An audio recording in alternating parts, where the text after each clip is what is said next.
तुम्ही पाहत आहात MCN न्यूज मराठी। बुलढाणा येथील 6 वर्षीय मदिहा फिरदोस आणि 8 वर्षीय ऐमन फिरदोस या बहिणींनी पवित्र रमजान महिन्यात 1 मार्च रोजी आपल्या आयुष्यातील पहिला रोजा धरला। सायंकाळी उपवास सोडताना त्यांनी आपल्या भारत देशात शांती राहावी आणि इराण इस्रायल यांच्यातील सुरू असलेल्या युद्धाला पूर्ण विराम मिळावा यासाठी विशेष प्रार्थना केली। कमी वयात आपला धार्मिक कर्तव्य बजावत असताना देशासाठी एकात्मता आणि जगासाठी सामाजिक शांतीचा अनोखा आदर्श या दोन्ही बहिणींनी घालून दिला। त्यांचा हा सामाजिक संदेश समाजात कौतुकास्पद ठरत आहे। ऐमन आणि मदिहा दोन्ही बुलढाणा येथील पत्रकार कासिम शेख यांच्या मुली आहेत। रमजान हा इस्लामिक कॅलेंडरातील 9वा महिना असून मुस्लिमांसाठी सर्वात पवित्र महिना मानला जातो। या महिन्यात पवित्र कुराण अवतरलेला असल्याने अल्लाहची विशेष कृपा प्राप्त होते। या काळात नेकीचे फळ बहुगुणित होते आणि इबादत, दान धर्म व आत्मशुद्धीवर भर दिला जातो।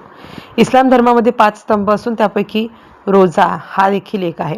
सूर्योदयापासून सूर्यास्तापर्यंत अन्न पाणी इत्यादी टाळून रोजा धरला जातो। रोजाचा उद्देश आत्मसंयम, गरिबांची स्थिती अनुभवणे, पापांपासून दूर राहणे आणि अल्लाहशी जवळीक साधणे असतो।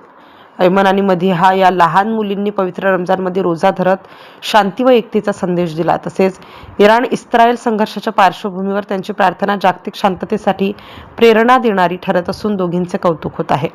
यावेळी मोहल्ल्यातील लहान मुलांसाठी इफ्तार पार्टीचे आयोजन करण्यात आले होते। यावेळी लहान मुलांनी विविध खाद्यपदार्थांचा आस्वाद घेतला। MCN न्यूज मराठीकरिता शेख अजीज मोहम्मद, बुलढाणा। अस्सलामुअलैकुम रहमतुल्लाहि व बरकातुहू। My name is Aman Firdous Mohammed Qasem. आज हम दोनों बहनों ने हमारी जिंदगी का पहला रोजा रखे। अस्सलामुअलैकुम रहमतुल्लाहि व बरकातुहू। My name is Madiha Firdaus Mohammed Qasim standard. आज हमने अल्लाह से दुआ ये करे कि हमारे देश में अमन बरकरार रहे।